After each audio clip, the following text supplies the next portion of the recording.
I don't know if I'm the best model, to follow. Having said that, I am pretty comfortable with where I am. And why I'm comfortable with where I am is I think it does come down to a certain way of looking at a situation that might be slightly different. It's certainly different than the advice that I often got. A lot of people will tell you to have a very clear, specific goal, and then just work backwards.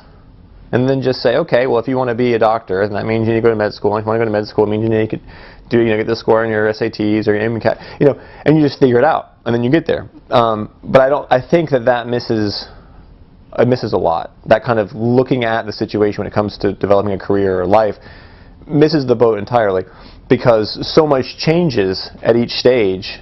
Not only you, but the context you're in. It's constantly changing. That worst case scenario sometimes is to end up exactly where you wanted to end up, and it's not the place that you need to be at that point. So for me, this is why I say it's not the best advice. I really do only think one step at a time. Having said that, I have more confidence, I think, in that next step than most people do. In the entire process, I would even say. So I knew when I was graduating from college, I was going to graduate school. I had zero doubt that was going to happen, and that it was the right thing for me to do.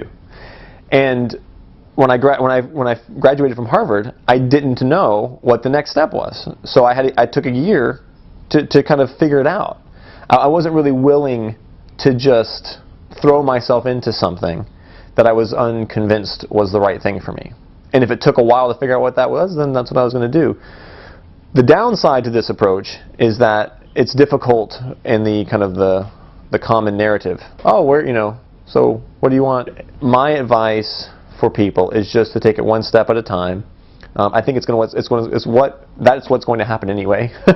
You can't do more than one step at a time anyway. So better to be kind of present in that one step and know fully that that's the right step for you than to think too far down the road about where that's going to take me. And education in Harvard, I mean, that's some of the best stuff, because no matter what position happens or where you are after that, at least you've got that.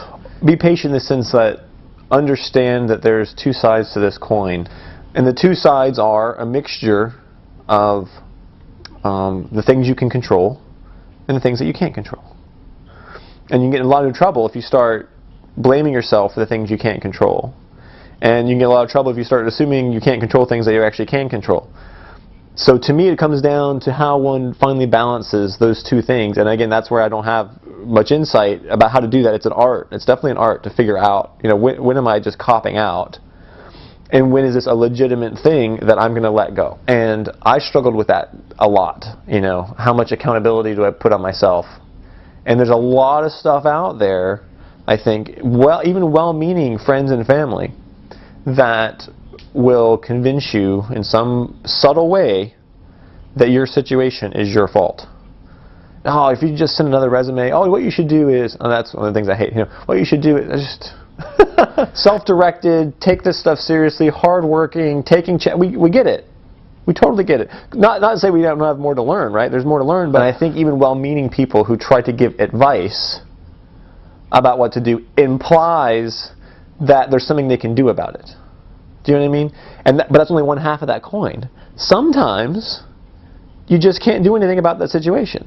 Sometimes it's beneficial to just accept that. At least you can be more at peace with the situation that you're in for that time. That's the best way I can put it. Without having a specific mentor, I like to think that I've done an okay job of being able to reach out to the people that I know for little bits of it.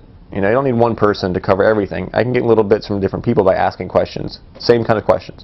How did you get to where you are? How did you discover this? Going to Harvard Divinity School is a gamble. It's a good one. It's a great one. I don't think you can lose, but I do think it can feel like it might not have been the best choice. The jump from Divinity School graduate to well-paying career, it's a bit of a journey. Not everyone has to go through it, but don't let the people who don't have to go through it, minimize or make you feel guilty that you do. For me, it was the best possible thing because I came out with all of that clarity.